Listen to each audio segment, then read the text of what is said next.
In a world still ruled by chaos, where fire, wind, and water shaped destiny, humankind stood on the edge of revelation.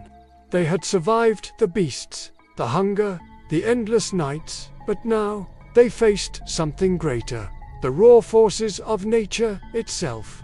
And for the first time, they would not run from it. They would learn to command it. This is the story of a new kind of courage, not the courage to fight, but the courage to understand. The moment when humanity began to see the universe not as an enemy, but as a partner. The dawn of mastery over the elements. The moment when humankind learned to tame the world. It began with fire, the first teacher. To those early eyes, fire was alive. It devoured, it danced, it gave warmth and death in equal measure. At first, they feared it, but fear gave way to fascination. Somewhere, one spark was captured, not by chance, but by will. A burning branch guarded through the night became a flame, kept alive through generations. From that moment, humanity's relationship with the world changed forever. Fire turned darkness into day. It hardened the tools of the artisan, cooked the food of the hunter, and protected the tribe from the cold of extinction. It was a force that demanded respect, wild, hungry, unpredictable. But through patience and repetition, the first firekeepers became the guardians of life itself. They had not conquered fire, they had learned its rhythm. Then came water, the shaper of the earth. It was both giver and destroyer, sculpting valleys, nurturing roots, and flooding plains without mercy. Wherever rivers flowed, people followed. They learned its moods, the seasons of flood and drought, the quiet pools and roaring currents. To live near water was to live near power. From its depths came reflection, literally and spiritually. Looking into still water, humans saw themselves for the first time. In its motion, they saw cycles, the endless rise and fall, the constant return. Water taught them the rhythm of time, the patience of renewal.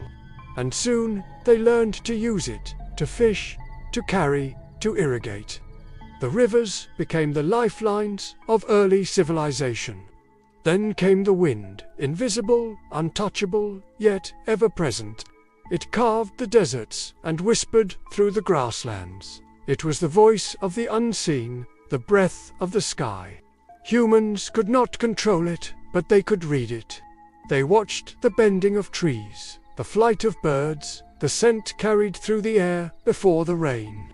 From wind, they learned anticipation, the art of sensing what is coming before it arrives. The final teacher was earth itself. The ground beneath their feet, it offered stone for tools, clay for shelter, metal hidden deep within its heart. Every strike of the artisan's hammer, every seed buried in the soil, was a dialogue with this ancient element. Earth was constant, yet alive. It demanded labor, rewarded patience, and punished arrogance. To shape the earth was to learn humility, a lesson that would echo through all ages of human endeavor. One by one, these forces ceased to be mysteries and became allies. Humanity began to weave them together. Fire to shape earth, water to cool it, wind to carry it, soil to grow upon it. Out of this symphony of elements emerged the foundations of civilization: cooking, pottery, metallurgy, agriculture. Each discovery was not an invention, but a conversation with nature. In their hands, the world was no longer static. It was responsive. The elements had become instruments of progress, extensions of human will. The same fire that once terrified now burned in controlled hearths. The same rivers that once drowned villages were now tamed by canals. The same winds that howled across the plains carried seeds, smoke, and dreams of travel. But with mastery came reflection. The people began to see themselves mirrored in the world they shaped. Fire, like their spirit, could warm or destroy. Water, like their emotions, could nourish or consume. Earth, like their bodies, gave strength but required care.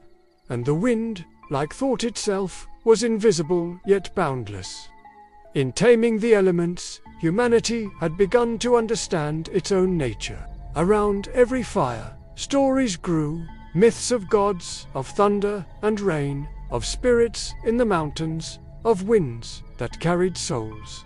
These were not superstitions, they were metaphors.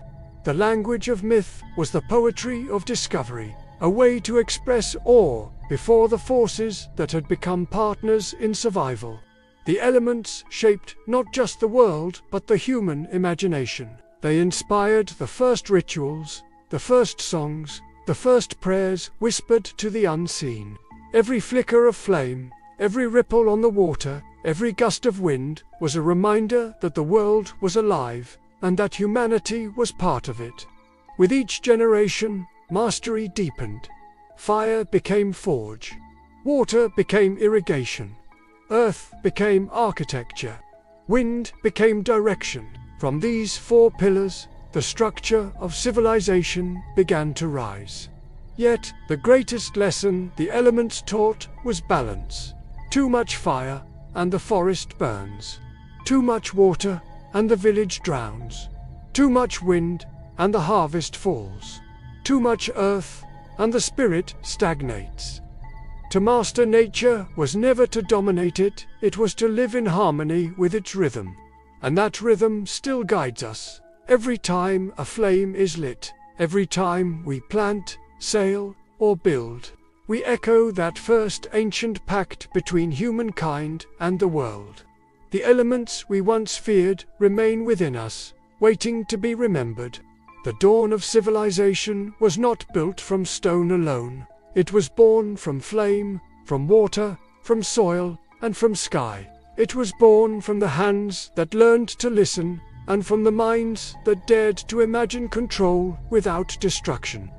So as we light our fires, cross our rivers, raise our walls, and chase the winds of the modern world, we are still the same people, children of the elements. And their voice still calls to us, reminding us that creation and balance walk hand in hand.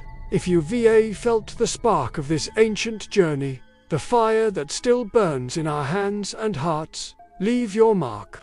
Like, share, and subscribe, so that the story of our shared beginnings continues to reach others, just as it began, with a single spark in the dark.